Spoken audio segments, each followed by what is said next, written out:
No. Good afternoon. Join. Nice. Everybody ready? Let's go. We have a tight program. So I want to welcome you to Rewire at Davos.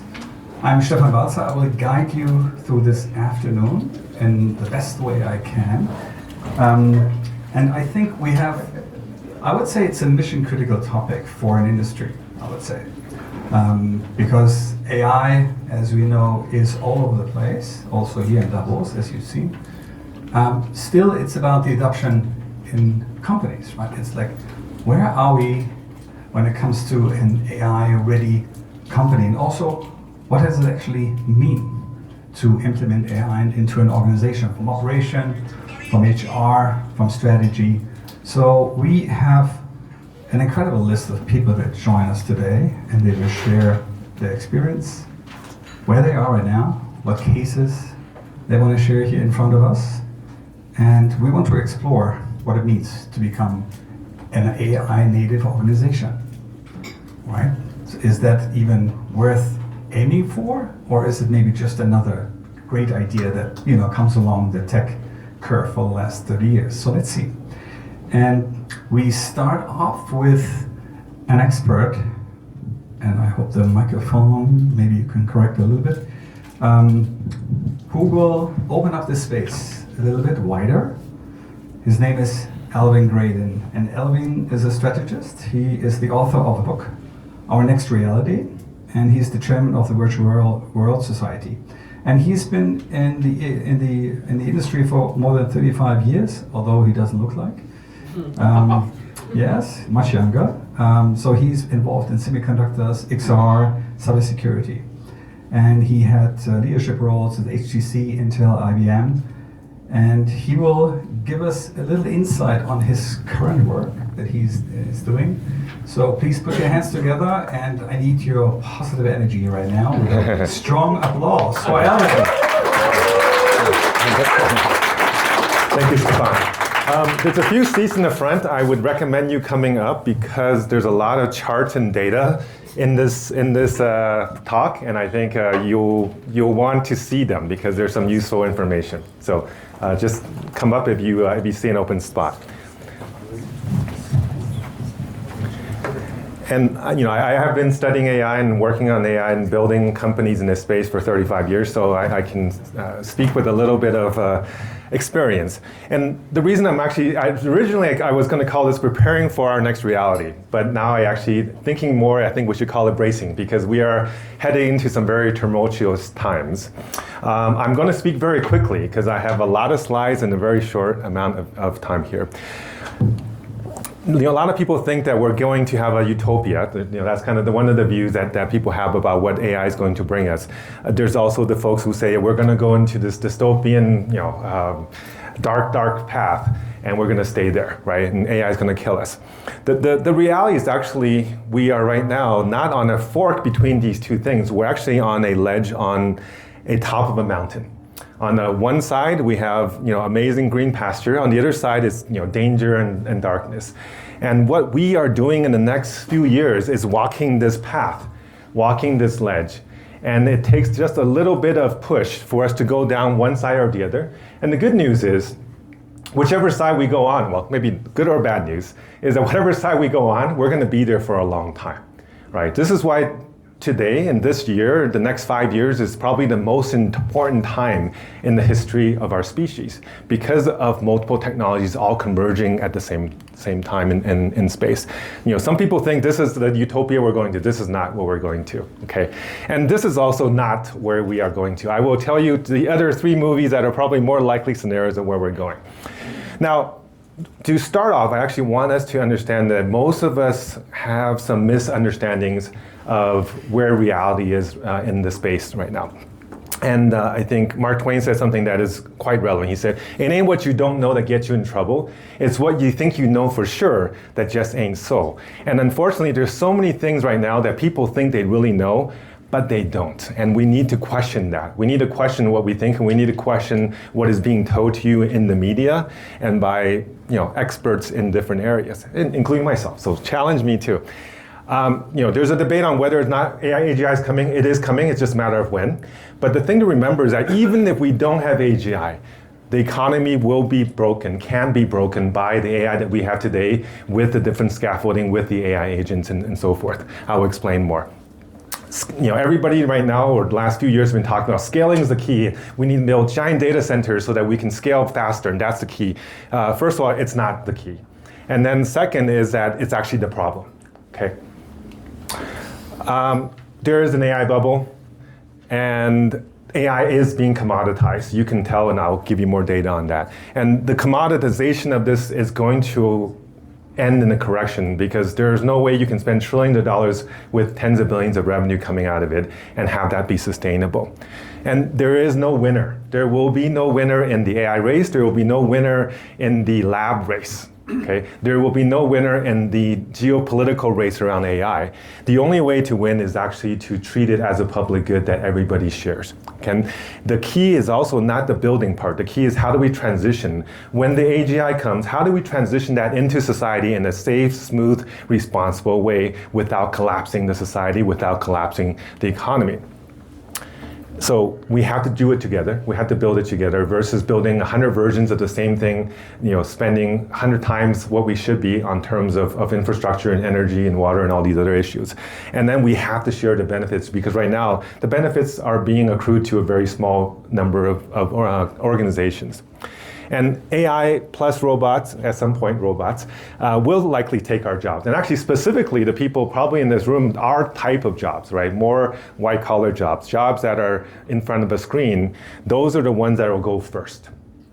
But the thing I also want to emphasize is that jobs is actually not what you are meant to do. I will tell you more what I mean by that.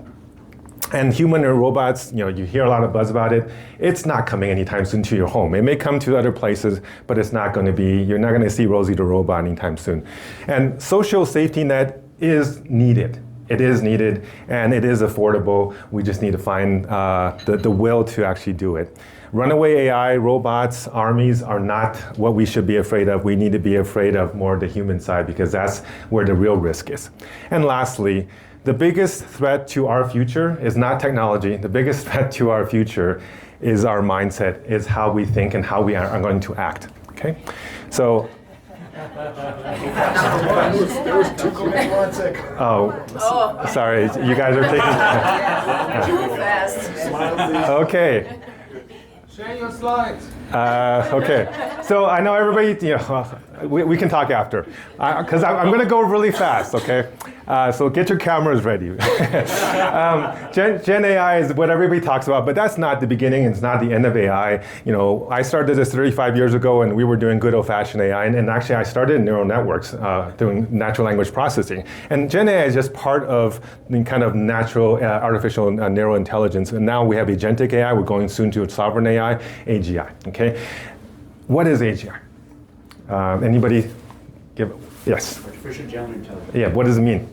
Super smart, scary robots. Okay. And AI can do what humans can do. Okay. When the AI is smarter than us, which Elon Musk says will happen in 2026. Yeah, so this is the problem. Everybody has a different definition, okay? So I'll give you kind of my simple definition. It may not actually be the academic definition, but it's, according to the computer scientist kind of idea, is that it's a recursive self-learning AI that can do the job of a average human, right? And it can learn whatever job you give it, okay? According to these different people, they're coming at different times, but all pretty much within the next 5 years is what people are saying. And whether or not we actually get to the recursive learning, the things that we have today are already very, very capable. Okay, and when we do get there, and if we do get there, there's a lot of good things that can happen. It's going to make us smarter, make us improve in understanding, improve our productivity. It's going to solve energy issues and climate issues and health issues and all those sci-fi things you hear about. Okay, but it can bring us in a world of abundance. It can also be a tool for global domination. And depending on which side of the fence you are on, you are looking forward to that for one of these things. Unfortunately, most of the people who are making decisions in government and in these labs are more focused on this than they are on that. Okay? And these things are getting smarter. It used to take years to get it up to proficiency of humans. Now, essentially, all benchmarks that come out within months, they're saturated.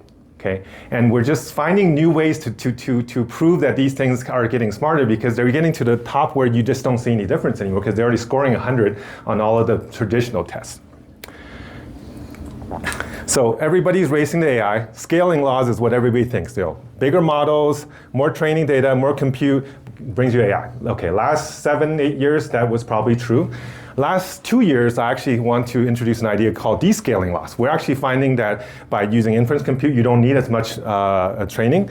By getting better algorithms, better techniques, you can make them smaller. By doing distillation, you make them even smaller. In quantization, make them even smaller. And then you can use tools which then brings intelligence and consistency to these smaller models. So very soon, we're going to get the power that you used to have when these large, big data centers in tiny machines that are in your pocket. Okay, and the IQs you can see they're already 140, 150 IQ for the models that tested maybe 2 months ago. To give you a reference, that's 145 IQ is 3 standard deviations. That's 99.8% of people are less intelligent on this according to an IQ test. Okay, so when we talk about the average human, this is already much higher on IQ than the average human. The key is they may not have the best data, they may not have the best instructions, so they are not using that. You can see also in terms of actual practical work, they used to be minutes of work. Now you're actually getting 4 or 5 hours of human equivalent work without human intervention. Okay, very soon you're going to get to full days, and another probably few months or half a year, you'll get to a week of automatic work, right? When that happens, the decision to hire somebody for $100,000, $200,000 a year or to spend $50 a month on an AI program, the decision would be very clear. Here's an example. So Jana Dogan is a Google senior engineer, and she said she spent an hour using Claude. She works at Google, but she's using Anthropic, okay? And it solved the problem that their team, the team of 4 or 5 engineers, spent an entire year building. They did the equivalent of that with an AI agent in 1 hour. Okay. In Anthropic themselves, they built something called Claude Co-work. They built it in a week and a half with a small team using Claude Code. So it's AI building AI. And the guy said, somebody asked him, he said, how much of that was written by Claude Code? He says, all of it. Okay. And then just this week, the guy who runs a Cursor, he said they just used GPT 5.2 in Cursor, ran it for 1 week, and built 3 million line code for a browser. Okay, so there's only a few browser engines in the world right now that are working. 3 million lines, just to give you a context, an average developer writes 100 lines of bug-free code a day. So 3 million lines is a lot of human hours, okay? And it says uninterrupted. That's what I want to emphasize. There's also no loyalty in models right now. This is Cursor. We just talked about Cursor. Cursor is one of the leading AI development tools. Every month, there's a new model that's being added. And it goes between different vendors. It goes essentially, anytime something good comes, it comes up. Within a month, it comes down. Something else replaces it. There is no loyalty in AI models. Okay, particularly for developers. For consumers, maybe a little bit more, just because it remembers you and it gives you a little bit more feedback. You can see also the mix of AI models are getting more and more. Just more models are taking more pieces, but there's no clear winner. Okay, so the idea that you can go and build a model that everybody will use forever is a myth. Now we get to the robot side. I'm sure you've seen all those videos online that shows how these things are getting smarter and better, and they can dance and they can do all kinds of things, and they're mostly for entertainment. Right? They're not doing any real work right now. Most of the ones that are being shown that are doing stuff in the home are teleoperated by some other person in some third world country over a VR headset. Okay, And China. If anybody's going to make these, it's going to be the Chinese, because the cheapest U.S. model is $20,000, and it'll come in the probably hundreds of units right now, and maybe thousands of units next few years. China is already selling these for $6,000. Okay, again, they're just toys right now. They don't do anything real except for some program things that makes it look good on videos. And it's the things that will actually affect jobs are these kind of robots, the ones, industrial robots, that are millions of these things are running in factories. This is a dark factory in China that is building hundreds of thousands of cars without humans. And it's dark because you don't need humans to do anything, okay? You have one of the biggest ports in the world, just robots moving containers around. These are the kind of robots that are going to be affecting real work in the near term. Okay, I'm not saying humanoids won't be important, but the ones that are making the most news are not the ones that are going to really change the world in the near term. Now, we were talking about work, right? Over the last 150 years, essentially our work went from about 3,000 hours per year on average to somewhere around 1,500 to 2,000. Europe is probably closer to 1,500, US around 2,000, okay? So, and one thing to remember though is when we were hunter-gatherers, we were actually working about 2 to 3 hours a day. Okay, so we're actually working more now, a lot more than we used to when we didn't have the technology. But in general, technology is really why we've come down. The reason we went to this number was because of the Industrial Revolution. Okay. And if you look at a job replacement, horses went we went from horses to cars. It took 15 years to go through the midpoint, from about 1900 to 1915. Okay, so here's an example. In New York City, from 1900, there was all cars, all horses, and one car. And 13 years later, it was all cars and one horse. So what the prior chart showed was that it took 30 years to do the transition. But in certain places, it's not even, right? Places like New York, and for AI, it'll be the same, okay? Oh, and one thing I do want to emphasize is humans are not the drivers. Humans in this example are the horses, okay? So here actually to go and dig into that a little bit deeper, looking at the efficiency of engines and when did horses get replaced by cars. Okay, this is a number of horses per person. It was kind of around even for a while, and this whole time, engines got better and better and smaller. Only when it got to a certain point of efficiency did that thing drop, right? When it got small enough, when it got cheap enough, when it got efficient enough. So we just need to see where that critical point is of transition. Okay, and same for intelligence. If you look at the chess engines, they went from 1,700 ELO to about 2,700 ELO, around a little over 2,000. But you can see, these are against grandmasters, right? So the red line is the grandmasters.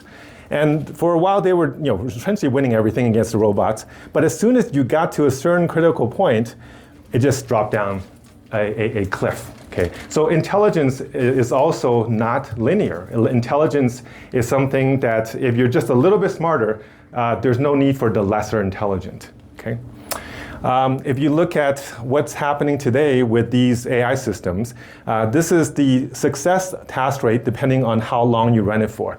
And when you're using an agent, when you're not using an agent, right? If you're just running it on a single call, these things can run for maybe an hour or 2 hours. If you put it into an agent framework, they're running for 5, 6, 7 hours and still getting 65% success rate. Okay, this is just came out this week or last week on from Anthropic. And from my lab at Stanford, one of the researchers recently came out with a paper called Canaries in the Coal Mine, and what it's showing, it's already being shown for young people. So these are the bottom line, the point of, it used to be everything was on the same curve, everything was going up, but the point when ChatGPT came out was kind of the diverging point, when all of a sudden, every single job, depending on how senior you are, it changed in terms of trajectory of new job offerings or openings.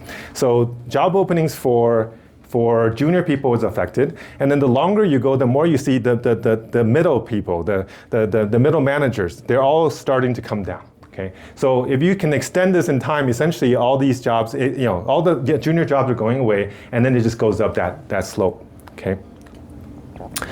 And it also depends on whether the job is an unbounded job or a bounded job. If it's a bounded job, pretty much once it gets to a certain critical point, that job can be fully replaced. And so if you're a receptionist or something or you fill out forms or you review papers or something, there's a bounded job. You know exactly how to define that job. Those are just going away. It's just a matter of time, right? And this line was kind of 2024. We're probably around here right now.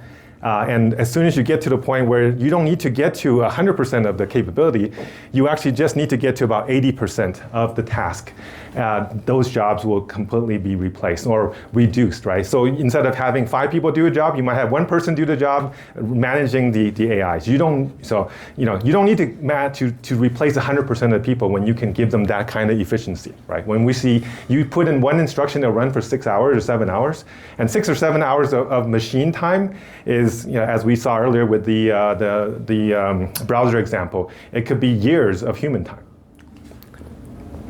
So how is this going to play out, right? This kind of depends on how do you think the replacement will happen. Will it be a gradual straight line that these things get smarter and smarter and more the task? That the bottom curve is how much of the task is still left that humans can do, that machines cannot, right? Or it could take 20 years. This is saying it takes 20 years to get to kind of replacement. This thing saying 30 years, but straight line. This is saying 5 years is going down, and this is saying it takes 5 years to get to a certain point, and then we max out, and it takes a really long time to really replace. And this is from Anton Kornak. He's one of the senior researchers that in this industry that talks about the economics of AI. And these charts essentially shows the red is where the return on capital, the green is the wages. And you can see, okay, now if these things just gradually go down, and just a 2% every year, the wages continue to go up because you still need the humans. What we're seeing is not. What we're seeing is this type of a drop. Okay, it's more like this type of drop. Now the question is it over 20 years? Is it over 5 years? Nobody knows for sure, but given the data I just showed you, I think it's somewhere in between these two. Okay. Now, quick question: do you think AGI is inflationary or deflationary? Deflationary. Who else? Inflation or deflation? Raise your hand if you think inflation. Okay. Raise your hand if you think deflation. Okay. So most people think it's deflationary. And for basic goods, it's deflationary. For discretionary goods, luxury goods, it's actually inflationary. Because all of these things will get cheaper and cheaper. Food, energy, manufacturing, medicines, all of them will be automated, will be super cheap. Okay, but the things that are unique places in the world, collector items, unique experiences, those things will go up because the money that you didn't spend here will start to move over that way. Okay, so it's both. And if you look at over the last 20 years or so, this is America data, and it's similar to the rest of the world a little bit, but certain things have gone much higher, especially in America, things that are things that are not automatable. But the things that are automatable in cars and clothes and cell phones, they're just going straight down. They're getting cheaper and cheaper, okay? But things that require humans are actually getting more expensive. Okay. I'm told to speed up. So what do I think the curve looks like? So you didn't think I was talking fast, and I'm going to talk even faster. It looks like this. It's going to be little dips and then a little, so it won't be a straight line, at least based on my estimation. But what's going to happen is that the prices are going to come down. So even though your production goes up, the amount of money actually comes down, and the prices for wages also comes down, which means that to be able to afford it, you don't need as much as you think you do. Okay. So I'm going to just keep going. And the countries that are the red ones are the ones that are most exposed. So Europe, US, and East Asia, because they have the most amount of people who are in the white collar work. And this is the kind of curve, there's about half of the people that are over in the very exposed part. And then there's a big hump. This is why I said it's going to be little curves of replacement, not a single straight line or a quick zero shot. Okay, so over the last 20,000 years, we've gone through a number of different cycles. I will actually probably skip this because it takes a little while to talk about. But essentially what this talks about is time is the thing that is the only resource that is scarce, okay? Over different periods, we had different scarcity. We're going to go back to that again because all of that will be automated, okay? Otherwise, we kill everybody else in program. Okay, all right, okay. You've got one slide left. Pick it well. Okay. We'd love to see your copy of your slides afterwards. Yeah, the last slide. Okay, no, I'm gonna go to the last slide. You guys can. Oh, so those are the 3 movies, by the way. Here. You have to come back. If you want more details, read my paper. It just came out in the Digilist papers on Stanford's website, and it gives a specific program. What do we need to do, right? All this stuff that's happening, what do we need to do? So this is a framework to solve that. And if you're individually, what do you need to think about? Here. There you go. Okay, these are the slides that... Thank you. Thank you. What a ride. Thank you so much for coming. Sorry for going so fast. So next time we program the double time in for the keynote. So thanks